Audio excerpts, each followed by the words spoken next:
शांति हमारे दैनिक जीवन के लिए आज की ज्ञान मुरली का सार। पहला पॉइंट है आत्मा की यात्रा और परमात्मा का महत्व। इस मुरली से यह स्पष्ट है कि आत्मा की सच्ची यात्रा याद की यात्रा है। बाहरी यात्रा और भटकन हमें सच्चे ज्ञान से दूर कर देती है, जबकि मनमना भव का अभ्यास आत्मा को सत्व प्रधान बनाता है। परमात्मा शिव ही आत्मा के पिता, शिक्षक और सद्गुरु हैं। उनका सानिध्य और ज्ञान ही आत्मा को सच्ची मुक्ति और जीवन मुक्ति दिला सकता है। दूसरा पॉइंट है श्रीमत की पालना और माया का प्रहार। श्रीमत पर चलना सबसे ऊंचा चार्ट है। इसका पालन करने से आत्मा स्वर्ग के अधिकारी बनती है। माया अर्थात नकारात्मकता लगातार हमें बाप की याद से दूर करने का प्रयास करती है। यही कारण है कि नियमित अभ्यास और दृढ़ता से आत्मा को माया से बचाना आवश्यक है। श्रीमत पर न चलने से हम अपने लक्ष्य से भटक जाते हैं और हमारी स्थिति कमजोर हो जाती है। तीसरा पॉइंट है निर्मलता और निर्माणता अर्थात नम्रता। आत्मा का स्वभाव सुखदायी और निर्मल होना चाहिए। मनसा वाचा कर्मणा की शुद्धता से ही सच्चा परिवर्तन संभव है।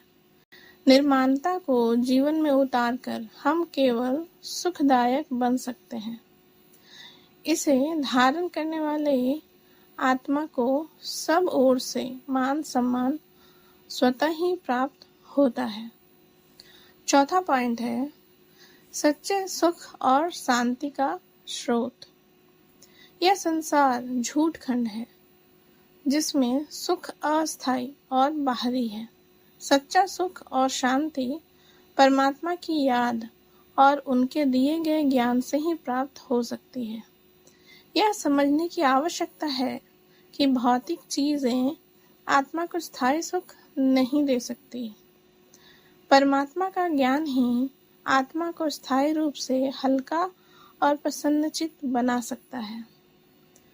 पांचवा पॉइंट है हम कौन हैं और हमारा लक्ष्य क्या है।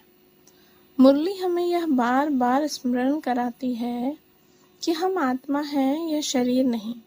आत्मा का मुख्य लक्ष्य स्वयं को सत्व प्रधान बनाना और परमात्मा शिव के सानिध्य में स्वर्गीय स्थिति प्राप्त कराना।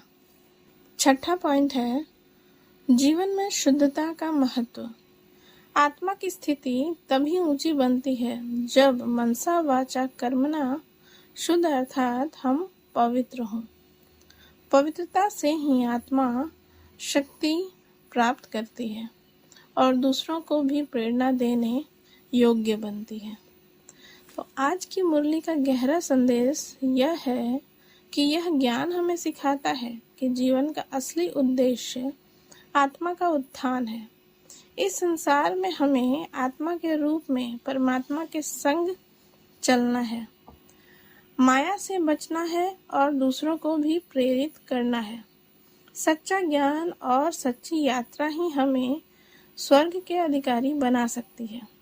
यह ज्ञान हमें याद दिलाता है कि हमारा यह कार्य, विचार और भावना उस ऊंचे लक्ष्य के अनुरूप होनी चाहिए जहां हम सच्चे सुख और शांति के अनुभव में स्थित हों।